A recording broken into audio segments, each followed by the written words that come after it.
మన దగ్గర జనాభా ఎక్కువ, జనసాంద్రత కూడా ఎక్కువే.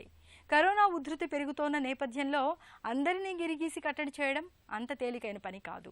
పైగా వ్యక్తిగత పరిశుభ్రత కూడా అంతంత మాత్రమే.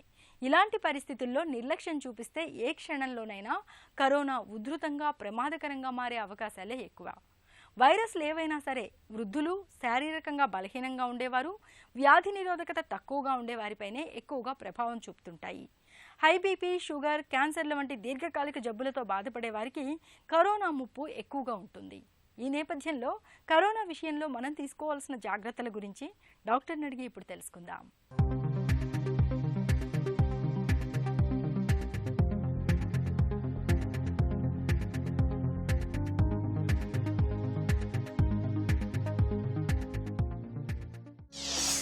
జలుబు, జ్వరం, దగ్గు లక్షణాలు కనిపిస్తే కరోనాగా అనుమానించవచ్చా? యాక్చువల్గా మనకి ఏ ఫ్లూ సిమ్టమ్స్ కానివ్వండి వీటితోనే స్టార్ట్ అవుతుంది. జలుబు, దగ్గు, రన్నింగ్ నోసు, ఆయాసం రావటము, తర్వాత ముక్కు కారటం, ముక్కు ఎండిపోవటము, నాసల్ బ్లాక్ కావటం, ఇవన్నీ కూడా ప్రతి వైరల్ ఫీవర్లోను, తర్వాత వైరల్ ద్వారా వచ్చే ఇన్ఫెక్షన్లోను, బ్యాక్టీరియల్ ఇన్ఫెక్షన్లోను ఇది స్టార్ట్ అవుతుంది. కాకపోతే ప్రతి వచ్చిన ఒక డిసీజ్ను అంటే ఈ సిమ్టమ్స్ని బట్టి మనం కరోనా వచ్చిందని డిసైడ్కి రాకూడదండి. పర్సన్స్ ఎవరైనా తెలియక ఎక్స్పోజ్ అయినప్పుడు కానివ్వండి, ఈ సిమ్టమ్స్ ఎక్కువైపోయి ఆయాసం అవుతున్నప్పుడు మాత్రం సస్పెక్టేషన్ అనేది పెరిగి మనం దాన్ని టెస్ట్ చేయించుకోవటం, ఐసోలేషన్కి వెళ్ళటం, క్వారంటైన్కి వెళ్ళటం అనేది చేయాలి. కరోనా ఎలా వ్యాపిస్తుంది?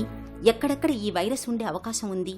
ఇన్ఫెక్టెడ్ పర్సన్ దగ్గినప్పుడు, తుమ్మినప్పుడు, మాట్లాడేటప్పుడు తుంపెలు రావటం జరిగినప్పుడు ఇవి డ్రాప్లెట్స్ ద్వారా ఒక మనిషి నుండి స్ప్రెడ్ అవుతుంది.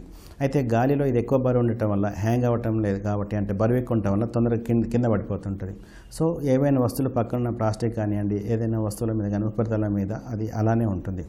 అయితే ఎప్పుడైతే ఒక పర్సన్ దగ్గినప్పుడు ఇలా తుమ్మినప్పుడు కానీ వేరే పర్సన్ కనుక 1 మీటర్ దగ్గరలో ఉన్నారనుకోండి, వాళ్ళకి మాస్క్ లేని పరిస్థితిలో ఇవి డైరెక్ట్గా అతను ఇన్హేల్ చేయటం వల్ల అతను డైరెక్ట్ స్ప్రెడ్ అనేది అవటం వల్ల అతను కూడా కరోనా సోకే అవకాశాలు అధికంగా ఉంటాయి.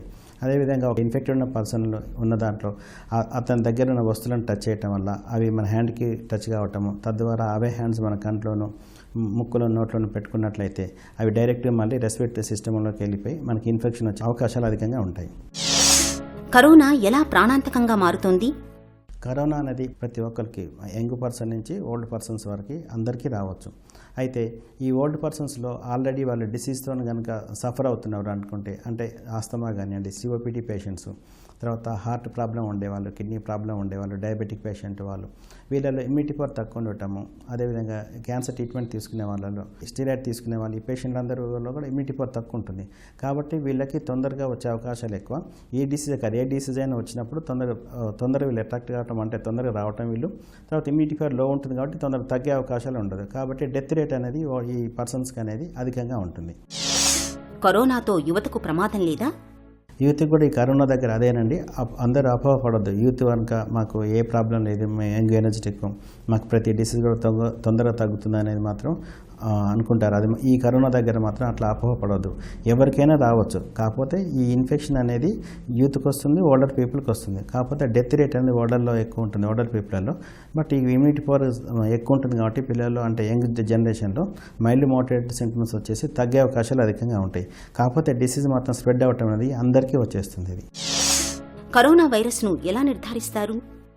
కరోనా పరీక్షలు అనేవి మామూలుగా cold, cough, fever, body pains, headache, తర్వాత మోషన్స్ ఇలాంటి సిమ్టమ్స్ ఉన్నప్పుడు సస్పెక్ట్ ఉన్న పేషెంట్ వాళ్ళది స్ఫుటం కానివ్వండి, థ్రోట్లో ఉండే స్వాబ్ కానివ్వండి, నాసల్ సెక్రెషన్స్ని ఈ టెస్ట్కి పంపించేసి కరోనా ఉందా లేదా అని డయాగ్నోస్ చేస్తుంటారు. ఈ డయాగ్నోసిస్ అయిన తర్వాతనే వాళ్ళకి ఇన్ఫెక్షన్ ఉండే వాళ్ళకి ఐసోలేషన్ చేయటము, ఇన్ఫెక్షన్ లేకుండా వాళ్ళకి సేవ చేసిన వాళ్ళకి క్వారంటైన్లో పెట్టడం జరుగుతూ ఉంటుంది. కరోనాకు ప్రస్తుతం ఎలా చికిత్స చేస్తున్నారు? మైల్డ్గా ఉండే వాళ్ళకి జనరల్గా ఇచ్చేది పారాసిటమాల్ టాబ్లెట్ కానీ, యాంటీహిస్టమైన్స్, తర్వాత రీహైడ్రేషన్ థెరపీస్, సరిగా ఫ్లూయిడ్స్ తీసుకోవడం ద్వారా, ఫ్రూట్స్ తీసుకోవడం ద్వారా ఒక ట్రీట్మెంట్.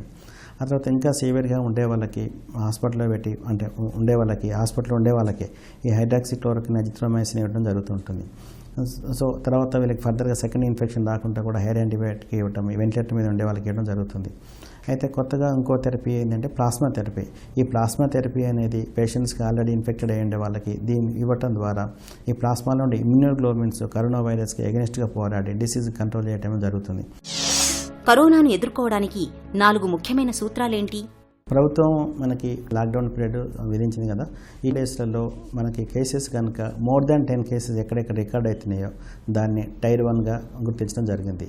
అయితే ఈ వీళ్ళలో కంప్లీట్గా రిస్ట్రిక్షన్ ఉంటుందన్నమాట. బయటకు వచ్చుడు పోవడం కానివ్వండి, ఒక పర్సన్ బయటకు ఒక కమ్యూనిటీ నుంచి రావటం ఉండదు, వాళ్ళు బయటికి వెళ్ళటం ఉండదు, వచ్చే వాళ్ళు కూడా ఎంటర్ అయ్యటం కూడా ఉండదు అనమాట. ఇవన్నీ కూడా హాట్స్పాట్స్ అనమాట. ఈ హాట్స్పాట్స్ రెడ్ జోన్లో ఉంటుంది. ఇలాంటి కండిషన్లో స్ప్రెడ్ అనేది అధికంగా ఉంటుంది. దీన్ని టైర్ 1 అంటారు. అయితే టైర్ 2లో ఏమి చేస్తారంటే వాళ్ళ ఏరియాలో 79 కేసెస్ ఉన్నాయంటే టైర్ 2 ఉంటుంది. దీంట్లో వాళ్ళకి కావాల్సిన ప్రజలకు కావాల్సిన నిత్యావసర వస్తువులు తీసుకొచ్చుకునేందుకు వాళ్ళకి టైం ఇచ్చేసి మిగతా టైం అంతా లాక్డౌన్ చేస్తారు. అయితే టైర్ 3లో 3 to 6 కేసెస్ ఉండే వాళ్ళకి, టైర్ 1లో 1 to 2 కేసెస్ ఉండే వాళ్ళకి ఈ టైర్ 1గా చెప్తారు. అయితే వీటిని బట్టి వాళ్ళకి లాక్డౌన్ అనేది ఉంటుంది.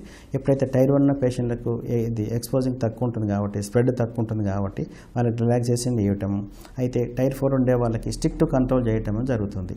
కరోనా కరాళ నృత్యం చేస్తోన్న ప్రస్తుత నేపథ్యంలో వైరస్ వ్యాప్తి గురించి మనందరం అవగాహన పెంచుకోవాలి. వ్యక్తిగత పరిశుభ్రతకు ప్రాధాన్యం ఇవ్వాలి. సామాజిక దూరం పాటించాలి. జలుబు, దగ్గు, జ్వరం వంటి అనుమానిత లక్షణాలు కనిపిస్తున్నప్పుడు ఆలస్యం చేయకుండా వెంటనే డాక్టర్ని సంప్రదించి తగిన వైద్య సాయం తీసుకోవాలి. కరోనా వైరస్ విషయంలో శుభ్రతే మనకు రక్షణ కవచం. చిన్న చిట్కా మీకోసం. పొడి దగ్గు, గొంతులో గరగరతో బాధపడుతున్నప్పుడు లవంగాల పొడిని బెల్లంతో కానీ తేనెతో కానీ కలుపుకొని రోజుకు 2-3 సార్లు తీసుకుంటే దగ్గు, గొంతు గరగర నుంచి మంచి ఉపశమనం లభిస్తుంది. ఒకవేళ దగ్గు ఎక్కువగా ఉంటే మాత్రం వెంటనే డాక్టర్ని సంప్రదించాలి.